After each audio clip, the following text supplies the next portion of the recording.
Fala lotequeiro e lotequeira, seja muito bem-vindo ao Loteca Informações dos Jogos da Semana. Aqui você fica por dentro de tudo o que realmente importa antes de marcar seu cartão. Desfalques, momento das equipes, estilo de jogo, tendências de mercado e as análises mais atualizadas para os 14 jogos da rodada. Se você quer jogar com confiança, estratégia e informação de verdade, este é o lugar certo. Então pega seu cartão, ajeita aí na mão, porque agora começa a sua análise completa da Loteca da Semana. Jogo 1: Crystal Palace e Tottenham. Selhurst Poca acorda diferente quando o Tottenham aparece no túnel visitante. A arquibancada mais próxima do gramado já pulsa antes mesmo do aquecimento começar, como se o estádio respirasse junto com o jogo. Há uma sensação de noite grande, mesmo sendo tarde, camisas coladas no corpo, olhos atentos no círculo central, e a expectativa de que qualquer detalhe, um desfalque, um ajuste, uma ausência silenciosa possa alterar completamente o roteiro. É nesse tipo de cenário que o futebol deixa de ser só técnica e vira narrativa viva, feita de espaços vazios, substituições forçadas e oportunidades que só existem porque alguém não está ali. Desfalques confirmados. Desfalques do Crystal Palace. Sheikh Doucouré lesionado, lesão grave no tendão de Aquiles, fora por longo período. Jesus Waxaki lesionado, problema muscular, ainda em recuperação. Desfalques do Tottenham. James Maddison lesionado, lesão no tornozelo, em recuperação física sem liberação. Mike Van de Ven lesionado, lesão muscular na coxa, fora. Cristian Romero, suspenso, acúmulo de cartões. Impacto das ausências. A ausência de Sheikh Doucouré muda completamente o eixo do Crystal Palace. Ele é o jogador que protege a defesa, fecha linhas de passe e permite que os laterais avancem com liberdade. Sem ele, o Palace tende a ficar mais vulnerável entre linhas, obrigando o técnico a baixar o bloco defensivo ou usar um meio-campista mais posicional, mesmo que menos dinâmico. Isso reduz a capacidade de pressionar alto e transforma o time num conjunto mais reativo, esperando o erro do adversário para acelerar. No Tottenham, o impacto é mais distribuído e mais profundo. Romero fora significa menos agressividade na linha defensiva e menos segurança para jogar com a zaga alta, algo essencial no modelo de pressão pós-perda. Van de Ven fora tira justamente o zagueiro mais veloz, o que aumenta o risco contra bolas longas e transições rápidas do Palace. Já a ausência de Maddison atinge o coração criativo do time. Sem ele, o Tottenham perde o jogador que acelera o passe vertical, dita ritmo e transforma posse em chance real. O time fica mais previsível, mais lateralizado e depende mais de ações individuais. Quem perde mais, mesmo com o Palace sentindo a falta de Doucouré, o Tottenham é claramente o mais prejudicado. Ele perde um zagueiro titular por suspensão, outro por lesão e o principal organizador ofensivo ao mesmo tempo. Isso afeta todos os setores: defesa menos sólida, meio-campo menos criativo e ataque mais dependente de transições isoladas. O Palace perde um pilar, mas o Tottenham perde a espinha dorsal do seu modelo de jogo. Possíveis surpresas. Sem Maddison, o Tottenham pode ser forçado a acelerar o jogo mais cedo, usando passes diretos e movimentos de ruptura para compensar a falta de criação entre linhas. Isso pode abrir espaço para alguém crescer inesperadamente, como articulador improvisado, ou para os pontas assumirem protagonismo criativo. No Palace, a ausência de Doucouré pode libertar um meio-campista mais ofensivo, transformando o time num bloco mais leve, menos posicional e mais agressivo em transição. Se isso encaixar, o Palace pode surpreender justamente onde parece mais frágil, no meio-campo, explorando o espaço deixado pela zaga remendada do Tottenham. Conclusão objetiva: o Crystal Palace chega mais inteiro, estruturalmente, mesmo perdendo seu principal volante, porque mantém sua linha defensiva, base e seus mecanismos ofensivos intactos. O Tottenham chega mais afetado, com perdas simultâneas em defesa e criação que obrigam o time a jogar fora do seu plano ideal. O cenário aponta para um jogo onde o Palace tende a se sentir confortável reagindo, enquanto o Tottenham precisará se reinventar em campo para não perder controle e fluidez. Essa análise foi útil para você? Então se inscreve, ativa o sininho e deixa o like.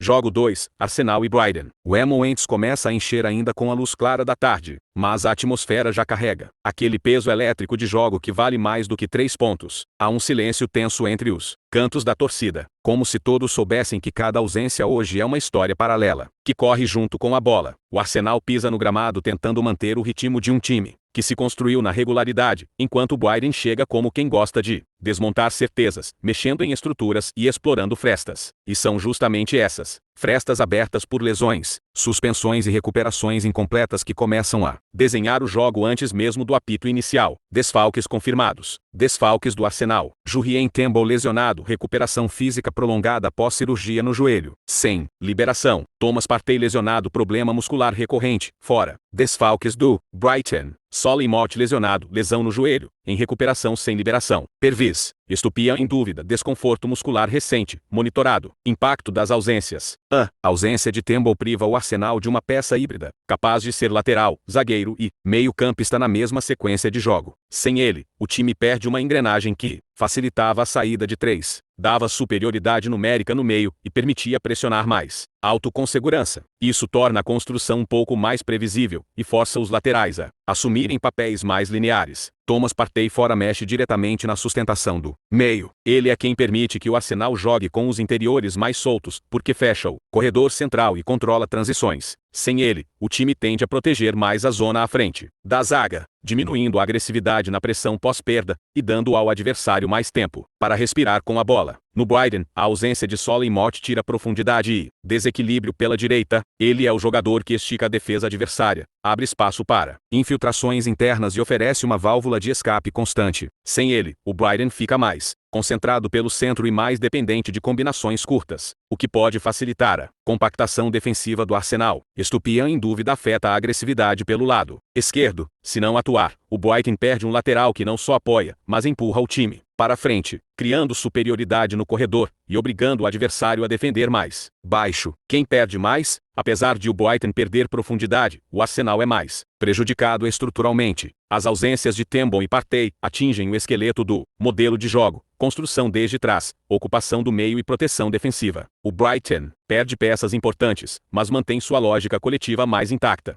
Possíveis surpresas. Sem Partey, o Arsenal pode surpreender usando um meio-campo mais móvel, com troca constante de posições e pressão mais coletiva em vez de individual. Isso pode aumentar a intensidade e gerar roubadas de bola em zonas altas. No Brighton, a possível ausência de Estupiñán pode abrir espaço para um lateral mais conservador, transformando o time num bloco mais compacto e mais perigoso em transições rápidas, justamente onde o Arsenal, sem Partey, pode deixar espaços. Conclusão objetiva. O Brighton chega mais inteiro como sistema, mesmo com perdas individuais, enquanto o Arsenal chega mais afetado na sua estrutura interna, tendo que reorganizar peças-chave no meio e na defesa. O cenário aponta para um jogo onde o Arsenal precisará controlar mais a bola para se proteger, e o Brighton tentará explorar os espaços que surgirem nesse controle. Essa análise foi útil para você? Então se inscreve, ativa o sininho e deixa o like.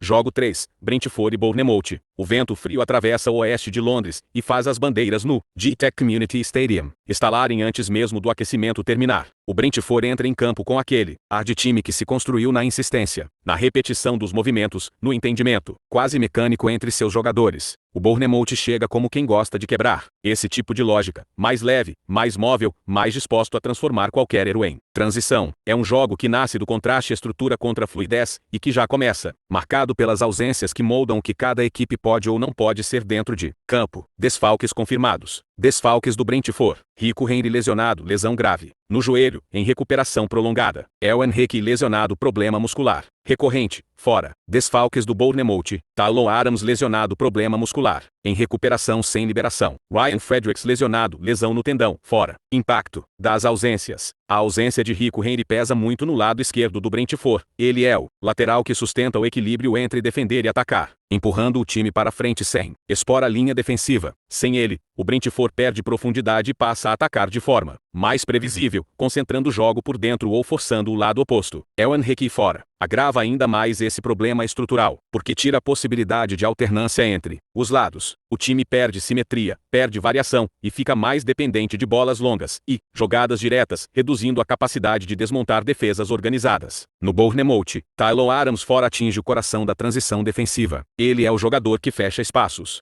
rapidamente após perda de bola, que equilibra o time quando os laterais sobem e que permite pressão mais agressiva. Sem ele, o Bournemouth tende a recuar mais cedo e proteger a própria área em vez de disputar o meio-campo. Ryan Fredericks fora tira profundidade pelo lado direito e limita a capacidade capacidade de atacar o espaço nas costas do lateral adversário. Isso pode tornar o Bournemouth mais dependente de jogadas centrais e mais fácil de ser contido por um bloco médio bem organizado. Quem perde mais? O Brentford perde mais. Ele fica sem seus dois laterais titulares, o que afeta diretamente o desenho do time, sua amplitude ofensiva e sua capacidade de pressionar alto com segurança. O Bournemouth perde peças importantes, mas consegue preservar sua estrutura básica de jogo com mais facilidade do que o Brentford. Possíveis surpresas. Sem laterais de origem, o Brentford pode surpreender, usando alas improvisados mais ofensivos, transformando o jogo num duelo mais aberto, mais físico e mais direto. Isso pode criar um ritmo caótico que favoreça bolas paradas e disputas aéreas. No Bournemouth, a ausência de Adams pode abrir espaço para um meio-campista mais criativo assumir protagonismo, transformando o time em algo menos reativo e mais propositivo do que o habitual, o que pode surpreender um Brentford, esperando um adversário mais conservador.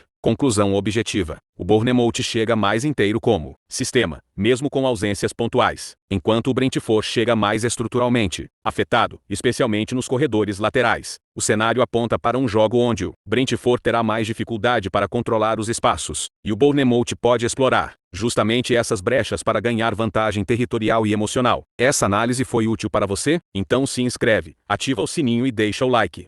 Jogo 4. Burnley e Everton. O tom FMO parece sempre menor quando o jogo começa. As arquibancadas ficam próximas demais do campo. O som da torcida desce quase em linha reta sobre os jogadores, e cada dividida vira um pequeno terremoto emocional. O Burnley entra nesse tipo de partida como quem defende território, compacto, físico, intenso. O Everton chega carregando o peso de um clube grande que precisa lutar jogo a jogo para se manter estável. É um duelo onde o contexto pesa tanto quanto a bola e onde as ausências moldam silenciosamente cada escolha antes mesmo do apito inicial. Desfalques confirmados. Desfalques do Burnley. Luca Koleosho lesionado, problema muscular na coxa, em recuperação sem liberação. Jordan Bale lesionado, lesão de ligamento no joelho, fora. Desfalques do Everton. Dele Alli lesionado, recuperação longa após cirurgia, sem liberação. Ashley Young suspenso. Acúmulo de cartões. Impacto das ausências. A ausência de Koleosho tira do Burnley exatamente aquilo que mais incomoda adversários maiores: aceleração pelos lados e capacidade de transformar roubada de bola em transição imediata. Sem ele, o Burnley perde profundidade e passa a atacar de forma mais previsível, concentrando o jogo por dentro ou dependendo mais de bolas longas. Jordan bem ou fora afeta a estabilidade defensiva. Ele é o zagueiro mais confortável defendendo longe da própria área, essencial para sustentar uma linha mais alta e permitir que o Burnley pressione o portador da bola. Sem ele, o time tende a baixar o bloco, proteger mais a própria área e aceitar maior volume do adversário. No Everton, a ausência de Ashley Young mexe diretamente com a experiência defensiva. Ele é quem organiza o lado do campo, fecha espaços com leitura e ajuda a controlar o ritmo emocional do jogo. Sem ele, o Everton perde liderança e controle situacional, especialmente em jogos hostis fora de casa. Dele Alli fora não afeta tanto o funcionamento atual, mas elimina uma alternativa de criatividade entre linhas. O Everton fica ainda mais dependente de transições rápidas e bolas paradas para gerar perigo real. Quem perde mais? O Burnley é mais prejudicado. Ele perde um dos poucos jogadores capazes de quebrar linhas em velocidade e um zagueiro que sustentava a coragem do bloco alto. Isso muda o desenho do time e o empurra para um jogo mais defensivo e menos agressivo do que gostaria. O Everton perde experiência e uma opção de rotação, mas consegue preservar melhor sua estrutura principal. Possíveis surpresas. Sem Koleosho, o Burnley pode surpreender usando um atacante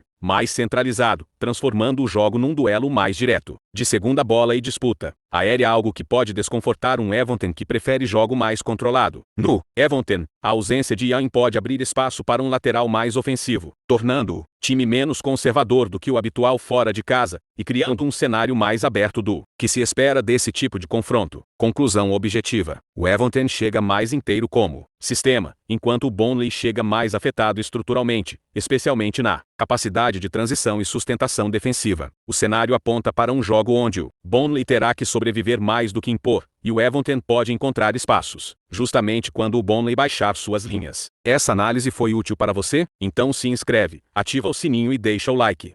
Jogo 5. Liverpool e Wolves. Anfield se ergue sob um céu cinzento típico de fim de ano, mas a energia dentro do estádio pulsa quente, como se cada torcedor soubesse que este não será um jogo qualquer. Abladeirado pela longa lista de ausências, o Liverpool caminha como um gigante manco, ajustando peças e redefinindo ambições, enquanto os Wolves, apesar de uma temporada terrível, chegam determinados a pôr em xeque a narrativa do favorito mesmo que apenas pela coragem de entrar em campo. Há uma aura de urgência e de improviso no ar, como se cada desfalque fosse uma página em branco esperando ser escrita nos 90 minutos que virão. Desfalques confirmados. Desfalques do Liverpool. Alexander Isak lesionado, fratura na perna, fíbula, fora por vários meses. Dominic Szoboszlai suspenso, acúmulo de cartões, fora. Joe Gomez lesionado, fora. Wataru lesionado, fora. Mohamed Salah, disputa internacional AFCON, ausência confirmada. Conor Bradley em dúvida, problema físico, condição 50-50. Cody Gakpo em dúvida, problema físico, condição 50-50. Desfalques do Wolves. Dante Gomes lesionado, lesão muscular, fora por semanas. Emmanuel Agbadou em disputa internacional AFCON, ausência estabelecida. Rodrigo Gomes, lesionado, fora. Marshal Munetsi lesionado, fora. Jean Rickner Bellegarde lesionado, fora. Hugo Bueno em dúvida, possível retorno testado. Impacto das ausências. No Liverpool, a perda de Alexander Isak é um golpe que vai muito além do número. Ele era a referência física no ataque, alguém capaz de segurar bola, criar descompasso e permitir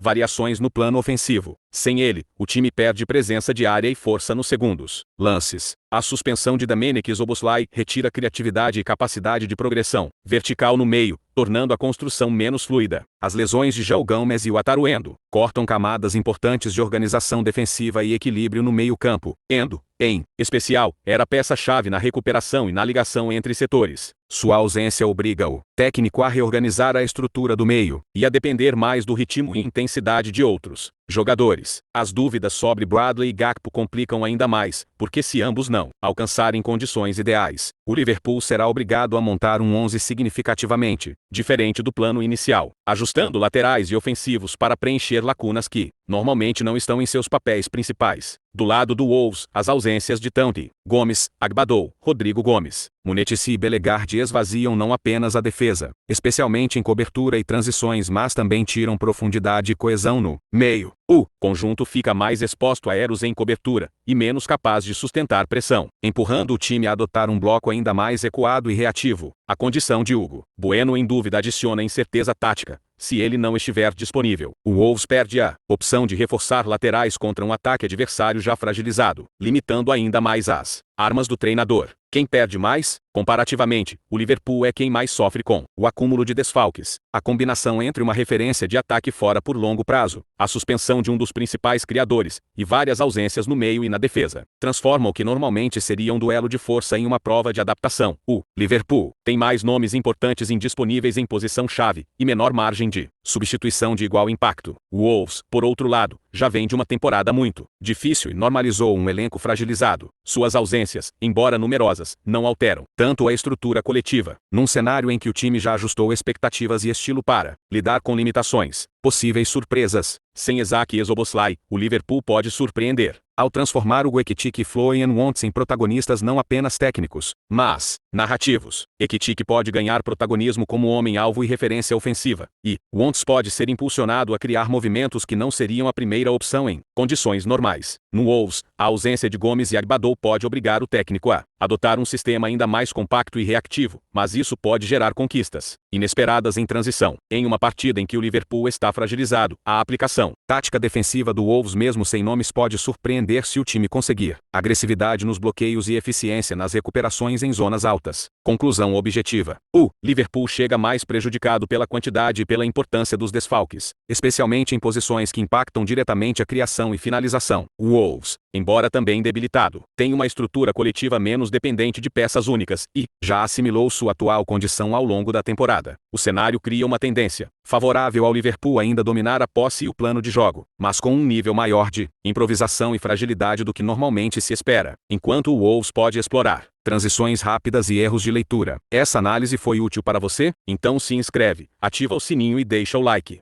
Jogo 6. West Ham e Fulham. O London Stadium vibra num sábado cinzento de inverno inglês como se fosse abril. Cada sopro de vento traz consigo a esperança de viradas improváveis e dramas que só o futebol consegue escrever. West Ham caminha em campo sob um peso invisível, feito de lesões e ausências que transformam planos táticos em improvisos estratégicos, enquanto Fulham chega com aquela sensação de agora ou nunca, pronto para pegar a menor brecha e transformar em vantagem. É um cenário de urgência, de jogadores correndo mais com a cabeça do que com as pernas, e de torcidas prendendo a respiração a cada toque de bola. Desfalques confirmados. Desfalques do West Ham. Emerson lesionado, recuperação física, sem liberação. Jean-Claude Todibo lesionado, em recuperação prolongada. Desfalques do Fulham. Kenny Tete lesionado fora. Rice Nelson lesionado fora. Em Fulham, há também incerteza sobre Harry Wilson em dúvida após sofrer um impacto no jogo recente e ter deixado o gramado mais cedo, com condição a ser avaliada antes do confronto. Impacto das ausências. No West Ham, as ausências de Emerson e Todibo pesam diretamente na espinha dorsal defensiva. Emerson traz consistência e leitura de jogo no corredor direito, permitindo ao time subir com segurança, enquanto Todibo era peça fundamental para estabilizar a linha de 4, antecipar jogadas e dar coesão no sistema. Sem eles, a defesa tende a sofrer com maior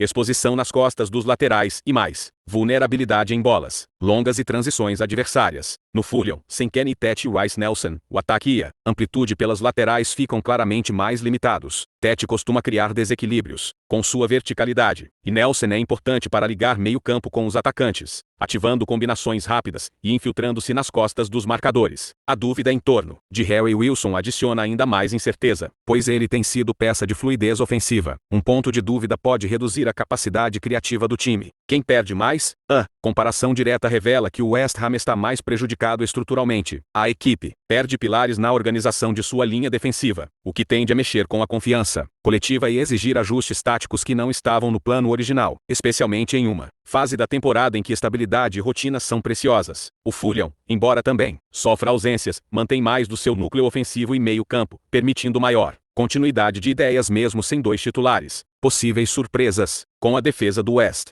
Ham fragilizada, o Fulham pode surpreender explorando transições rápidas e jogadas pelo flanco em que estiver vulnerabilidade. A presença de Adama Traoré ou de outros jogadores com explosão física pode ser a chave para romper as linhas defensivas mais espaçadas de um West Ham ajustado. Por outro lado, se Harry Wilson superar a dúvida de lesão e estiver disponível em condições próximas do ideal, ele pode se tornar um elemento surpresa, trazendo criatividade e poder de finalização em momentos em que Fulham precisa desequilibrar. Conclusão objetiva. O Fulham chega mais inteiro em termos de continuidade, tática e opções ofensivas, enquanto o West Ham parece mais prejudicado pela perda de peças importantes na defesa, exigindo adaptação que pode custar espaço e controle de jogo. Esse cenário cria uma tendência onde Fulham pode ditar ritmo em transições e exploração de flancos, e West Ham precisa encontrar respostas rápidas para manter solidez atrás e competitividade no meio. Essa análise foi útil para você? Então se inscreve, ativa o sininho e deixa o like.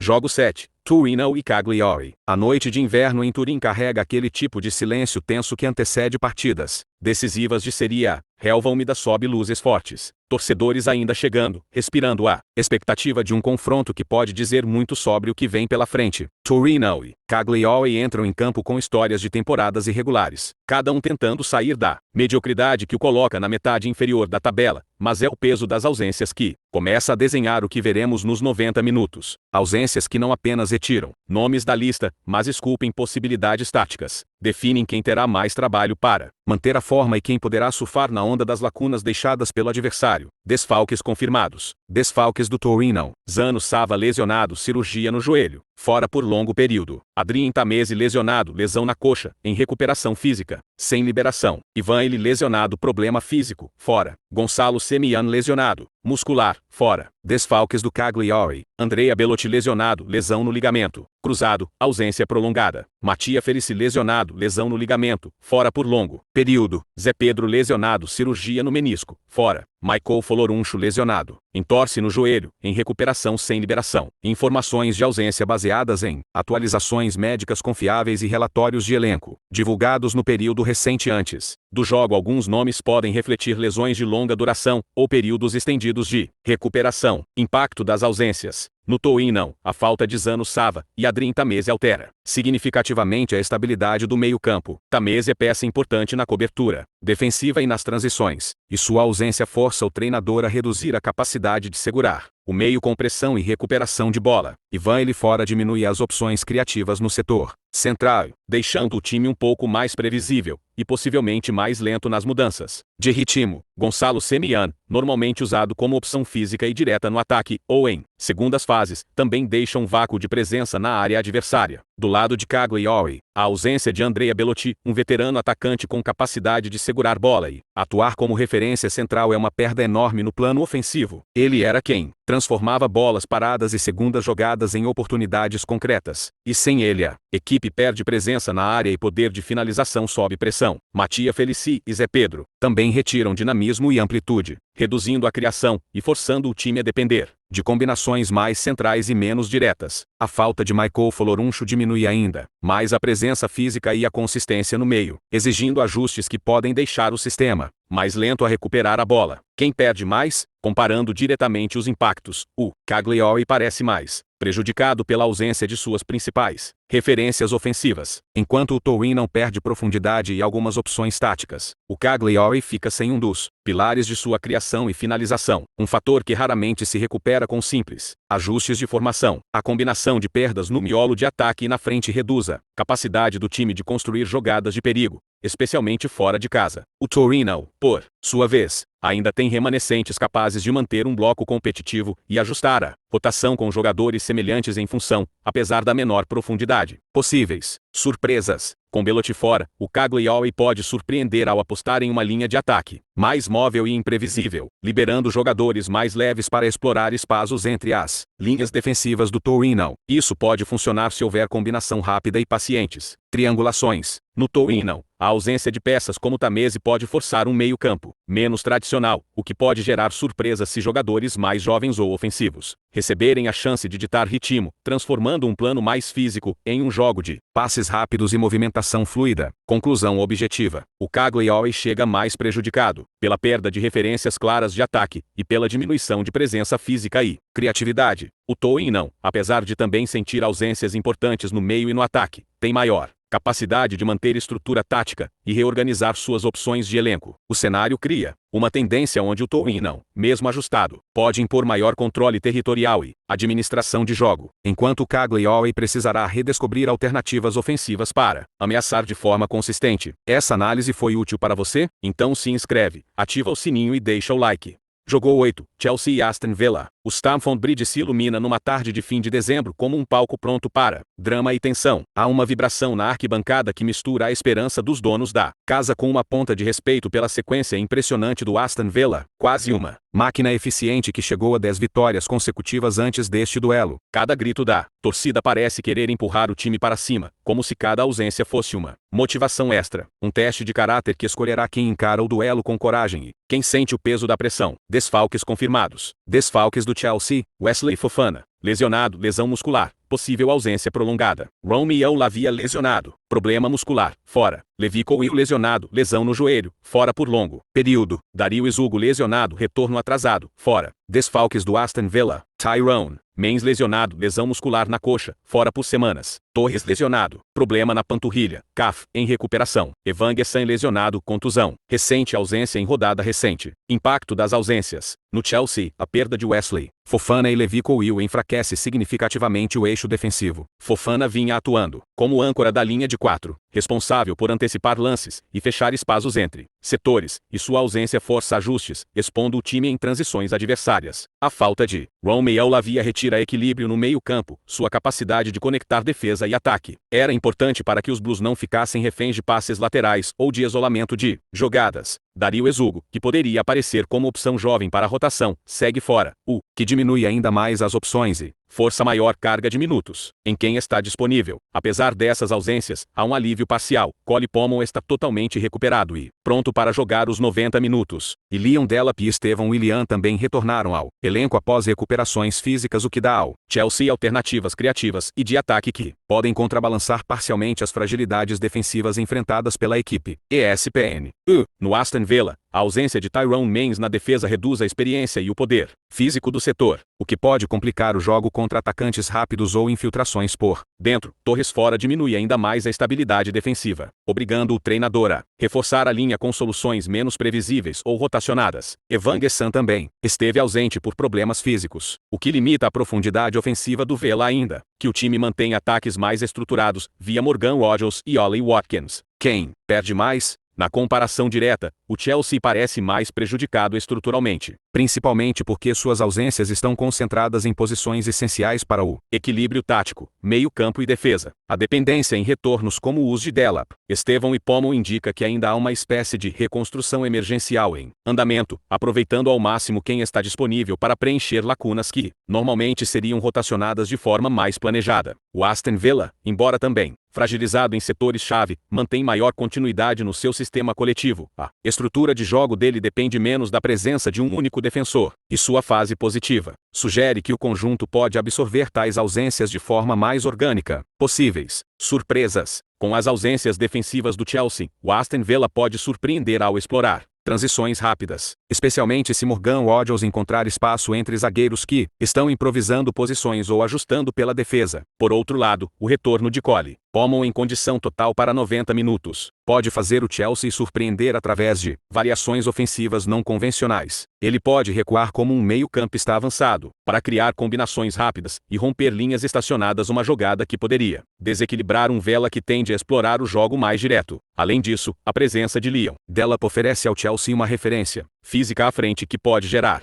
segundas jogadas, algo que geralmente ajuda equipes com defesas em reestruturação a ganhar volume ofensivo, ou sustentar mais tempo a pressão no terço final. Conclusão objetiva: o Aston Villa chega mais inteiro como sistema coletivo, com maior estabilidade apesar das ausências, enquanto o Chelsea chega mais afetado estruturalmente, especialmente pela quantidade de deficiências que atingem a defesa e o meio-campo. No contexto geral, o cenário cria uma tendência onde Villa tem maior clareza tática para ditar momentos do jogo, e o Chelsea precisa de criatividade e improvisação ofensiva para contornar vulnerabilidades. Essa análise foi útil para você? Então se inscreve, ativa o sininho e deixa o like. Jogo 9. Udinese e Lazio. A Denchi Arena sobe em celebração silenciosa numa tarde fria de dezembro, um palco onde a história da Série A se escreve não apenas com gols, mas com ausências que empurram cada time para dentro de sua própria narrativa de necessidade e adaptação. Udinese, com seu estilo de jogo mais direto e combativo, sabe que cada unidade a menos no elenco cria fissuras. Lazio, acostumada à organização e controle, encara a própria série de baixas como uma prova de resiliência. O vento que corta o estádio parece sussurrar que este não será um duelo comum. Cada desfalque está pronto para moldar o destino tático de ambos os lados. Desfalques confirmados. Desfalques do Udinese: Hassani Camara lesionado fora por lesão muscular. Rui Modesto lesionado, ausência por problema físico. Joren Zemura lesionado, em recuperação física. Arthur Ara lesionado, fora por contusão. Vacou Baio lesionado, problema físico, indisponível. Esses desfalques estão amplamente relatados como ausências que obrigam ajustes no meio-campo e na defesa, impactando coesão e cobertura de espaços. ForeB Predictions: desfalques do Lazio. Gustav Esseksen lesionado, continua em recuperação de lesão muscular, provável ausência. Alessio Romagnoli lesionado, problema físico, fora. Tomabai lesionado, fora por lesão. Boulay Dia lesionado, em recuperação física. Tijani Noslin lesionado, problema físico. Samuel Jeget lesionado, defesa, fora. Fisaio Dele Bashiru lesionado, fora. Nicole Rovella lesionado. Meio-campo, indisponível. Um conjunto de desfalques que reduz opções defensivas e no meio-campo, obrigando reorganizações. ForeB Predictions: impacto das ausências. No lado da Udinese, a falta de Camara. Modesto e Zemura dilui a largura e a consistência defensiva. Nas laterais e no meio, essas ausências reduzem a capacidade de controlar transições e cobrir infiltrações adversárias, deixando a equipe mais vulnerável quando o adversário pressiona. Com movimentações rápidas, Arthur Ata e Vacou Baio ausentes também enfraquecem a pegada e o ritmo no meio, exigindo que os remanescentes tenham mais intensidade e foco, concentrado para manter equilíbrio. Para a Lazio, perder Gustav Esseksen mesmo que ainda em fase de tentativa de retorno e nomes como Almognaule e Jäger enfraquece, especialmente a organização defensiva. A equipe perde liderança na zaga, cobertura de espaços e opções físicas no confronto direto. A ausência de Bailly, Dia e Noslin compromete ainda mais a fluidez no meio e no ataque, reduzindo a capacidade de criação de jogadas e penetração em zonas adversárias. Quem perde mais? No confronto direto de impactos, a Lazio parece mais prejudicada, embora a Udinese sofra com ausências que podem alterar sua compactação e coesão defensiva. A lista de problemas em Lazio atravessa toda a linha, defesa, meio e ataque, exigindo readaptação intensa do plano de jogo original. A Udinese, por outro lado, tem um elenco construído para ser resiliente e reativo, com alternativas de setor que podem preencher lacunas com menos deslocamento de funções possíveis. Surpresas. A Udinese pode surpreender mantendo um bloco mais agressivo, explorando os espaços que se abrem quando o Lazio reorganiza sua segunda linha defensiva. Jogadores como Flóvio Talvin e Lorenzo Lucas em forma podem aproveitar bolas isoladas e profundidade em contra-ataques, especialmente se o meio-campo visitante estiver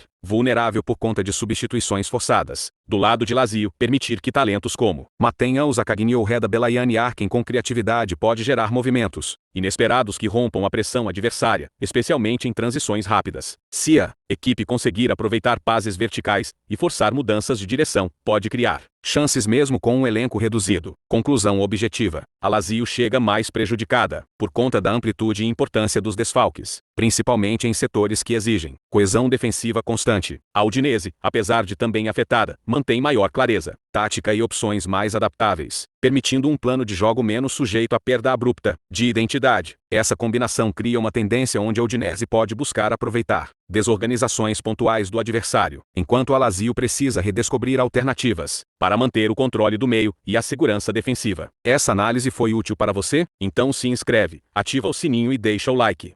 Jogo 10. Pisa e Juventus. O estádio em Pisa não costuma ser palco de noites assim. A arquibancada mais próxima do campo pulsa diferente quando um gigante pisa no gramado, e a sensação é de que o jogo começa antes mesmo do apito inicial. Há expectativa a respeito, mas há também aquela tensão silenciosa de quem sabe que, contra um adversário maior, cada detalhe físico, cada ausência no elenco, pesa em dobro. É nesse cenário que Pisa e Juventus se encontram, um tentando sobreviver às próprias limitações, o outro tentando administrar as suas. Desfalques confirmados. Desfalques do Pisa. Esteves lesionado. Beruato lesionado. Melenen, dúvida. Desfalques da Juventus. Pogba suspenso. Kim lesionado. Alexandro em recuperação física sem liberação. Impacto das ausências, efeito tático. Setores, ajustes. O Pisa sente principalmente no corredor esquerdo. A ausência de Beruato tira profundidade ofensiva e capacidade de apoio defensivo pelo lado, forçando o time a jogar mais por dentro, ou a sobrecarregar o lateral oposto. Sem Esteves, falta criatividade entre linhas. O Pisa perde o jogador que normalmente acelera a transição da defesa para o ataque e conecta meio, campo e frente. Isso tende a deixar a equipe mais reativa, esperando erros da Juventus para contra-atacar, em vez de conseguir construir jogadas mais longas. A Juventus, por sua vez, perde qualidade em zonas muito específicas. Pogba suspenso retira potência física e capacidade de chegada na área pelo meio. Kim fora reduz as opções de profundidade e velocidade na frente, obrigando a equipe a ser mais paciente e menos vertical. Alexandro, ainda sem liberação, diminui as alternativas pelo lado esquerdo da defesa. O que pode fazer a Juve atuar de maneira mais conservadora nesse setor, protegendo mais a linha defensiva e evitando que os laterais avancem ao mesmo tempo. Quem perde mais? O Pisa perde mais em proporção, porque suas ausências atingem justamente os jogadores que davam equilíbrio entre defender e atacar. Sem eles, o time fica mais previsível, mais dependente de bolas longas e de erros do adversário. A Juventus perde nomes relevantes, mas ainda dispõe de peças suficientes para manter o padrão coletivo e compensar as ausências com elenco. Possíveis surpresas. Do lado do Pisa, a surpresa pode vir de um comportamento mais agressivo nos primeiros minutos, tentando aproveitar o fator casa antes que a Juventus se organize. Um meia mais recuado pode assumir papel de construtor improvisado, e um ponta mais veloz pode ser usado quase como segundo atacante em transições rápidas. Na Juventus, a surpresa pode estar na utilização de um meio-campo mais leve e móvel, com jogadores de mais passe e menos força física, tentando controlar o ritmo do jogo desde cedo e esfriar o ambiente. Sem um centroavante tão vertical, a Juve pode circular mais a bola e buscar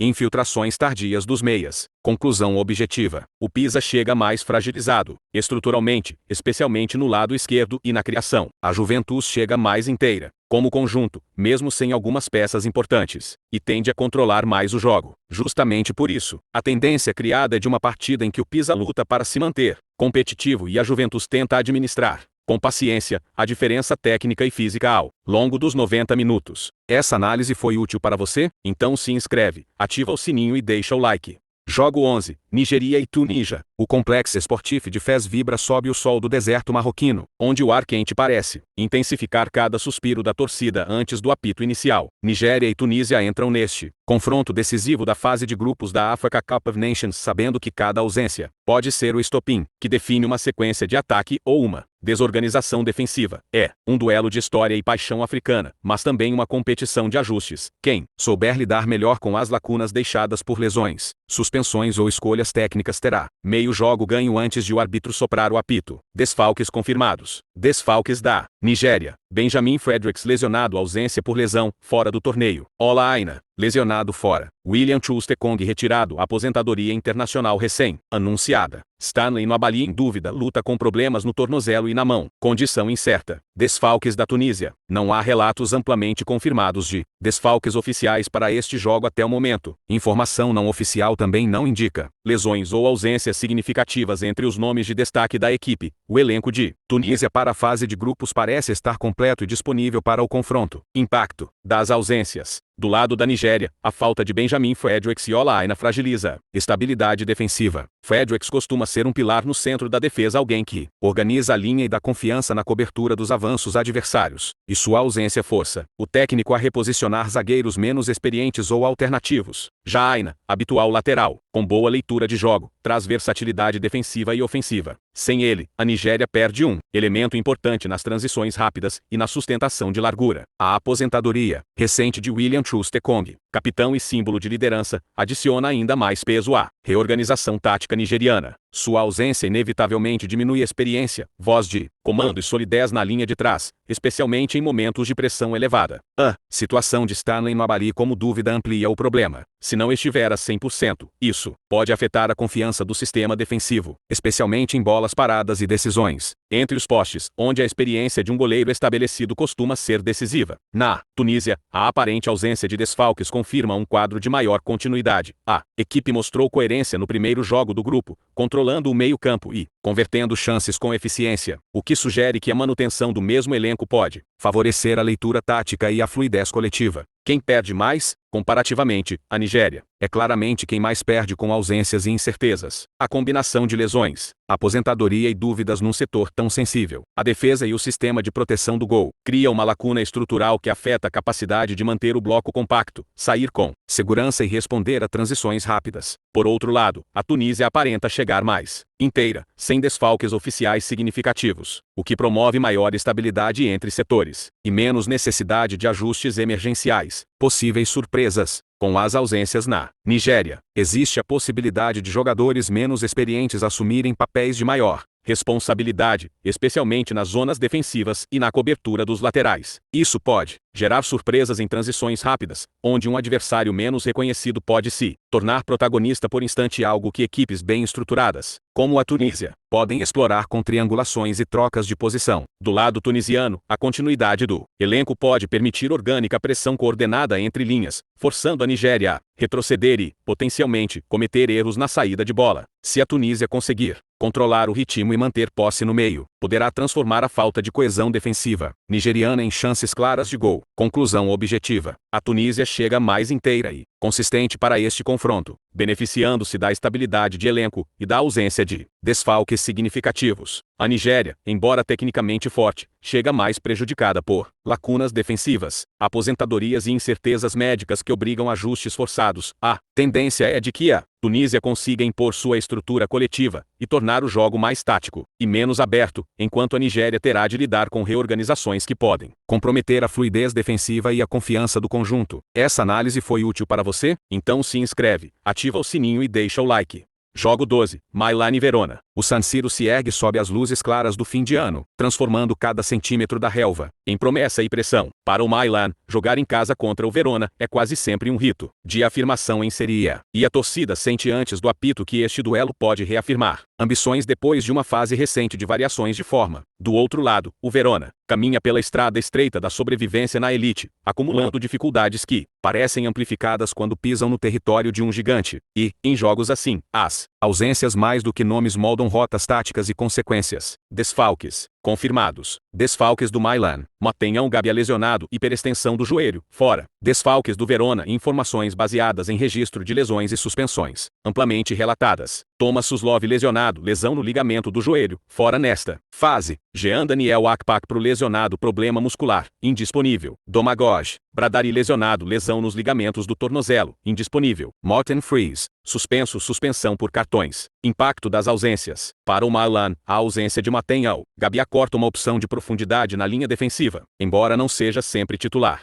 absoluto. Sua versatilidade e leitura tática ofereciam ao treinador uma alternativa sólida para ajustar o eixo da defesa ou cobrir em caso de necessidade tática. Sem ele, o Milan perde um elemento de cobertura segura, o que pode exigir que peças mais jovens ou menos habituadas ao protagonismo tenham minutos maiores, especialmente em um jogo onde manter a posse e construir paciência será essencial para superar um Verona mais fechado. Sempre Milan. No Verona, o quadro de ausências é mais denso e transversal. Thomas Suslov fora diminui opções criativas e de infiltração pelo meio ofensivo. Ele era um elemento que criava rupturas e oferecia mobilidade. A falta de Akpakpro retira energia e força no meio-campo, reduzindo a capacidade de transição e de disputa física. A ausência de Bradari tira estabilidade no lado esquerdo da defesa, um ponto que torna o bloco visitante mais vulnerável às investidas laterais do Milan. A suspensão de Morten Fries corta ainda mais o repertório tático no meio, forçando reposições menos naturais. Bezocer: quem perde mais? Comparando os impactos, o Verona é quem mais perde com ausências. Suas baixas acontecem em setores-chave: meio-campo, defesa e criação ofensiva, tirando não só nomes importantes, mas opções táticas definidas que permitiam variações estruturais. Isso limita a capacidade de reagir às mudanças do jogo e obriga o treinador a apostar em remendos que tendem a reduzir coesão coletiva. O Milan, por outro lado, sente apenas uma lacuna pontual na defesa que pode ser gerida com ajustes menores, pois o elenco titular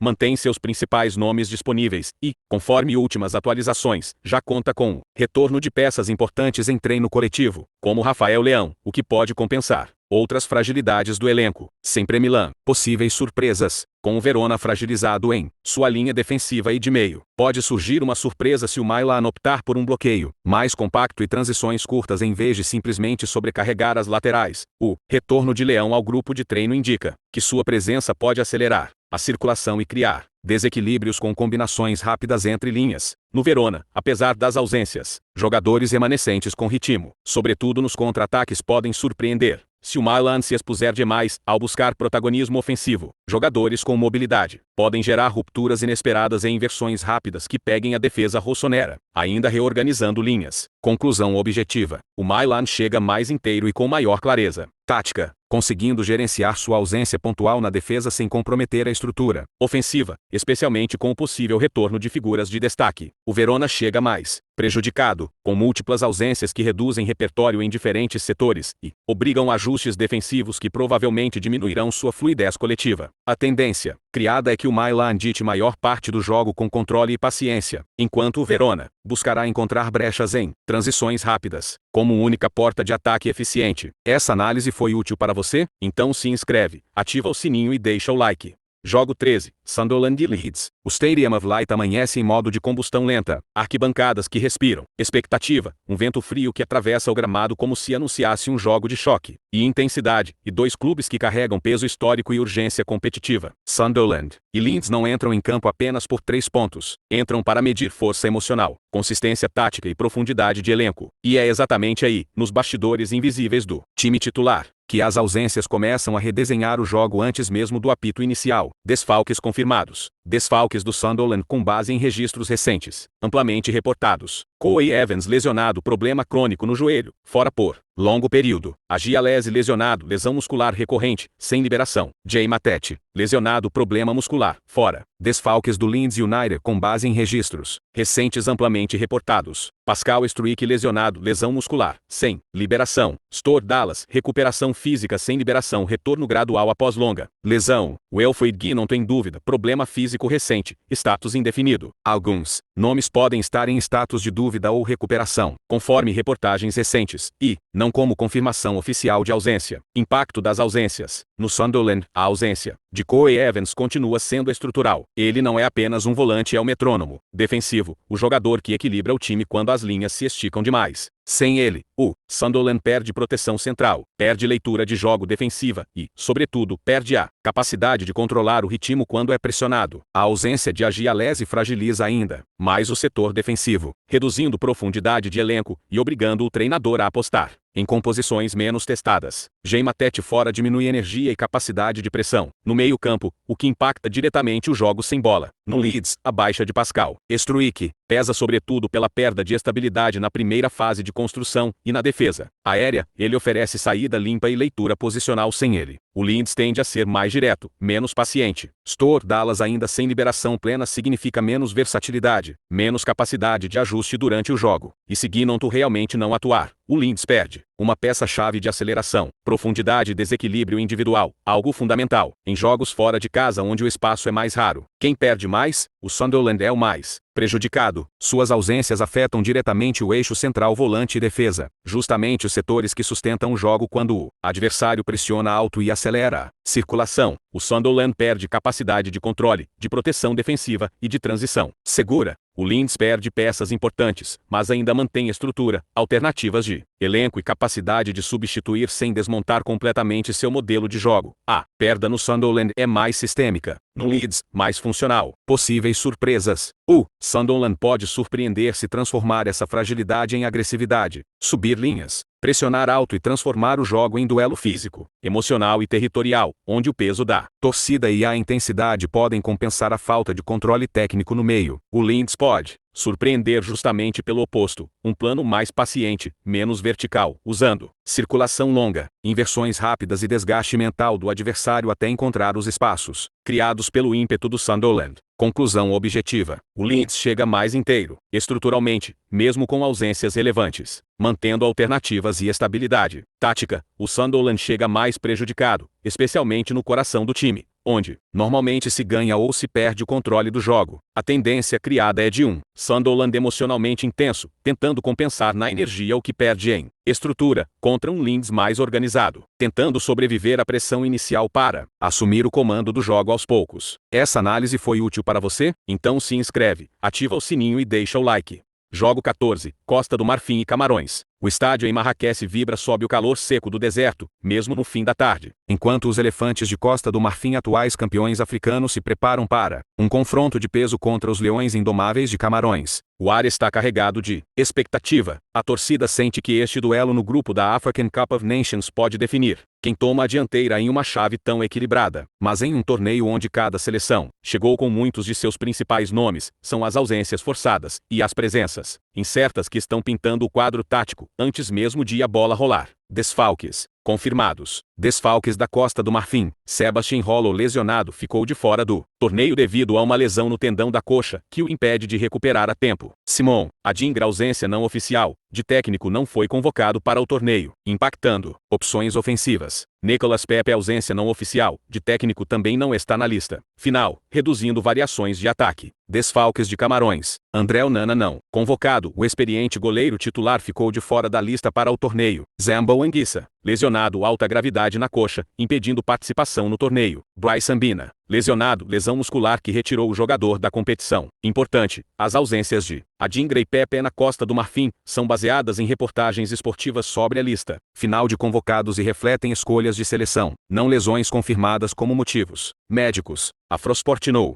Impacto das ausências. Do lado de Costa do Marfim, a ausência de Sebastian Hollow é profundamente sentida. Ele foi decisivo na conquista anterior do título, frequentemente funcionando como referência de ataque e finalizador nato, alguém que puxava a linha defensiva adversária e criava espaços para os companheiros. Sem ele, o time precisa ajustar sua referência ofensiva, redistribuindo responsabilidades entre atacantes que jogam com mais mobilidade, mas menos presença de área. A não inclusão de Adingra e Pepe também reduz a rotação de opções ofensivas, tirando profundidade e alternativas de desequilíbrio individual que o time poderia usar em momentos de pressão. Para Camarões, a ausência de André Onana no gol é uma alteração estrutural. Ele é um líder em campo e um dos nomes com maior experiência em competições internacionais. Sua saída da lista diminui a segurança entre os postes e força o técnico a confiar em goleiros com menos bagagem em torneios desse calibre. A baixa de Zambal Anguissa remove um meio-campista de impacto físico e técnico no coração do meio-campo, reduzindo capacidade de transição e recuperação de bola. Boy Sambina, também lesionado, tira outra opção que poderia acrescentar profundidade tática e rotação no setor intermediário. Quem perde mais? A comparação direta mostra que Camarões sofre um impacto mais amplo estruturalmente, especialmente em setores onde a experiência, liderança e consistência física fazem diferença. Em torneios curtos como a Correio Aéreo Nacional, perder Onana no gol e Anguissa no meio-campo são golpes que afetam tanto a organização defensiva quanto o equilíbrio no ataque adversário. A Costa do Marfim, por sua vez, perde sua principal referência ofensiva em Hollow, mas ainda mantém um núcleo técnico que pode reequilibrar o setor ofensivo através de maior mobilidade e combinação coletiva, algo que já vem sendo explorado na preparação do torneio. Possíveis surpresas. Sem Hollow, a Costa do Marfim pode ser forçada a explorar movimentações mais fluidas no ataque, com jogadores se revezando nas costas da defesa e combinando em espaços interiores. Isso, por sua vez, exigirá ajustes da linha defensiva camaronesa, que pode se expor mais ao tentar acompanhar mobilidade, criando janelas de transição. Para Camarões, a necessidade de reorganizar o meio-campo sem Anguissa pode levar o técnico a buscar soluções menos ortodoxas, talvez apostando em jogadores mais rápidos ou criativos, para compensar a falta de físico e agressividade no combate. Se esses jovens ou menos testados se adaptarem rapidamente ao ritmo, podem subir de nível justamente por causa das ausências. Conclusão objetiva.